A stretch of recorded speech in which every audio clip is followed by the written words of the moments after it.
Hey nerds, return with us to Middle-earth as we review and discuss The Lord of the Rings, The Rings of Power Season 2, starting now. Welcome back to the Nerd Social. I'm Nathan. And I'm Paula. As always, if you want to jump ahead of the intro to our analysis or rating, see the chapter links below. The way that we're going to do this, since they drop 3 episodes, is that we'll dive into each episode, and then we'll probably break this conversation up into different videos so that you guys can digest all the information. We are going to give you a spoiler-free logline for the episode, then give you a rating for each episode, and then we're going to start talking about spoilers. All right, so the first episode, which we don't have a title for, I assume, by the time this actually debuts, they'll have some titles for them. We're reviewing this, by the way, or we're talking about this on Monday. First episode in season 2, the spoiler-free logline is: an intense race against time, the heroes of Middle-earth grapple with the legacy of Sauron's deception. As Galadriel, Elrond, and Master Círdan face crucial choices in Lindon, the mysterious stranger battles to control his powers in the wilds of Rhûn. Meanwhile, alliances are tested in Mordor, and the fate of the Elven rings hangs in the balance as ancient forces stir once more. This is directed by Charlotte Brändström and written by Gennifer Hutchison. So, what did you think of the first episode? I thought it was good. I thought it was well written. I like that it really picked up right where they left off in season 1. Yeah, it sort of does. I don't want to spoil anything, but it sort of does. After the first scenes, which are really cool, like that's one of the high points of the season so far. The way that this starts is very cool. I know I was complaining about them speeding up, but they actually go back and explain something and then they go forward, but I liked it quite a bit as well. Less happens in this episode than the other two, but I think the high point of the season for me so far, as far as like sequences, is still the beginning of this episode. The way that they start this episode is just really interesting and very cool. But yeah, so how would you rate just this episode 1? Episode 1? Yeah. I'll give it a 9. I really liked it. Yeah, okay. Yeah, I think I'm gonna give it a 7 at the dinner party, but yeah, I think it has my favorite sequence, and we'll talk about that when we get into the spoiler breakdown. All right, so we're gonna get into the specifics because it's difficult to talk about this without talking about the specifics. If you haven't seen the episodes, go see the episodes, at least episode 1 anyway, and then come back to us. All right, final warning, spoilers ahead.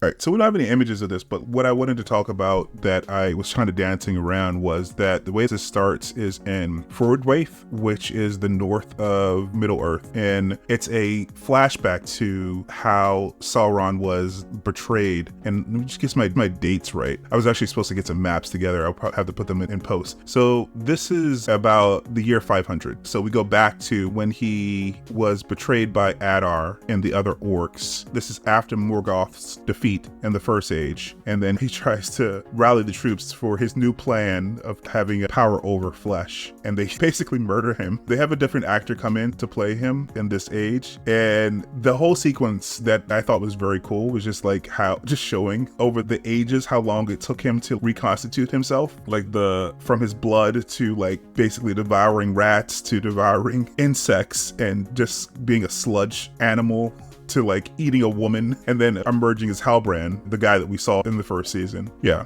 and then it just leads up to when he meets Galadriel. Yeah, on the ship. Yeah. So we also see what like it's funny what Sauron does is he lies sometimes, but sometimes he just doesn't tell the entire truth. What he told her, he never claimed to be the king of the Southlands. What he told her is that he found the sigil on a dead man. He did get it from a dead man's body. Now, technically he wasn't necessarily dead when he took it from him, but there was no way that he was going to be able to lift that thing off of him, so he just took it from him. I don't know. It is Sauron. He does have powers. He does have super strength, as we saw when that orc tried to attack him, right? So he does have super strength. I don't know. I watched this episode again to get the notes together. It was a very big piece of wood. It looked like a column of a building. The ship is very large, so I don't think he was going to be able to move it, but it's also likely that he could have. You imagine like a couple minutes just before this happened, he was confiding in this guy that he's done evil. Like he was like reflecting on it, and this guy was trying to talk him into thinking he was a good person. Telling him that being good is a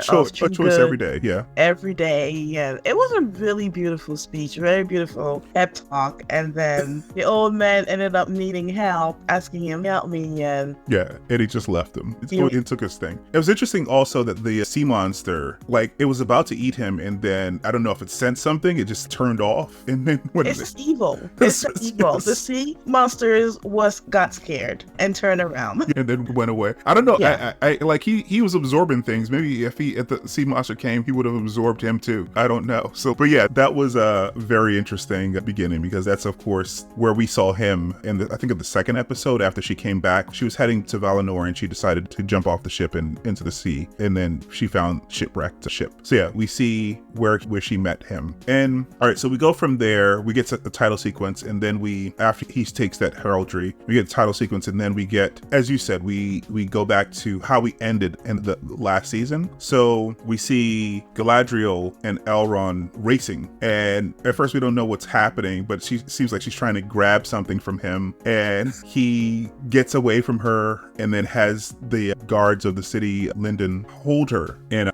then speaks to the king about his concerns. And then she lets everyone know that Halbrand was actually Sauron, and Elrond is concerned that the rings have been corrupted, and he jumps off the waterfall defying the king. That was interesting. So what did you think of that sequence? Her whole confession. So he's pissed at her for the entire, not only just this episode, but the first two episodes, he's annoyed at her. I think actually they don't really go back. Yeah. So yeah, I don't want to go into the second episode too much yet. He's annoyed with her. Rightfully so. I was annoyed. Yeah, because she doesn't really say. He asks, who is he? Then that's how the season ends. And then she only really confesses to the king that it's Sauron. And then everyone understands the gravity of this. And Elrond, like I said, takes off with the rings. Yeah. And then we jump over to Mordor, where Sauron turns himself into Adar, the corrupted elf that killed him at the beginning of the episode, to try to curry favor with him. And it seems like he's starting to work a plan where he can get his army back, basically. He asks for his people. He's still posing as the king of the Southlands. He wants to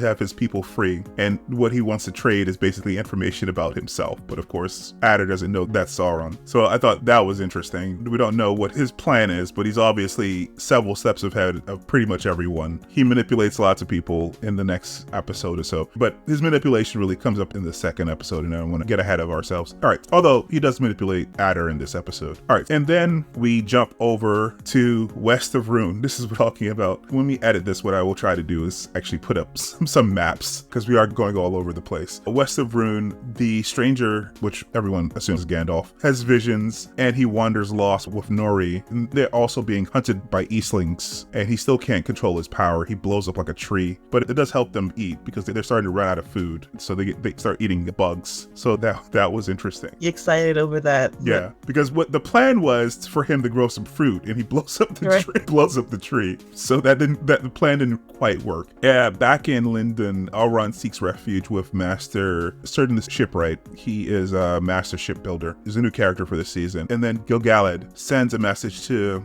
Eregion for Celebrimbor, telling him that Halbrand is Sauron. And then Master Círdan goes to destroy the rings, as Elrond serves as a distraction to Galadriel. Again, he's very upset with her. So the conversation that they have is bitter, but it's mostly just a distraction so that the Círdan can get away. Yeah. Back in West Rhûn, they catch a person following them, which happens to be Poppy. So Poppy catches up with them, and Poppy has a map to help them. She also brings them food, which they need because they were very lost. Then we jump back to Lindon again, and Master Círdan is being called by the rings, similar to, they play like whisper sounds, similar to when you watch the Lord of the Rings movie. So he was like called to the rings, and we don't see what he does, but they imply that he doesn't destroy them, and then we find out later on he doesn't destroy them. Back at Mordor, Adar eventually agrees to Halbrand's terms after torturing him for who knows how long, and he doesn't break. Halbrand gives him a little information. He basically says that Sauron has taken a new form, which, like I said, he tells the truth sometimes, and he offers to go to the elves to find out more, basically. And then he gives an oath to Adar. And it's funny the way that he says the oath. He says basically, I pledge myself to the ruler, the Lord of more. Exactly, which he thinks is him. So he's technically, again, not lying. He's funny. Yeah, he just has a way to work people. He does work people. Yeah, he doesn't. I think that there are some times when he lies, but most of the time he just like shades the truth and lets people think what they want to think, basically. Then back in Lindon, we see that Gilgalad started to prepare for the elves to leave because the tree was dying. However, Master Círdan comes with the rings, and Galadriel takes one of the rings, Gilgalad takes one, and Master Círdan takes the last one. And then the tree, the white tree, Celeborn, is restored. The silver leaves are restored, so they don't have to leave. And then the episode ends with Halbrand coming to Eregion as Celebrimbor starts a new forge, and Halbrand arrives to negotiate. And then that's the end of the episode. Yeah. So yeah, it's like I said, the next episodes we jump around a lot more. All right, that is what we think, but we want to know what you think. Comment down below with your thoughts. And if you found this review useful, don't forget to like the video and share and subscribe for more in-depth analysis of film and TV, and we will see you in the next one. All right, guys, bye.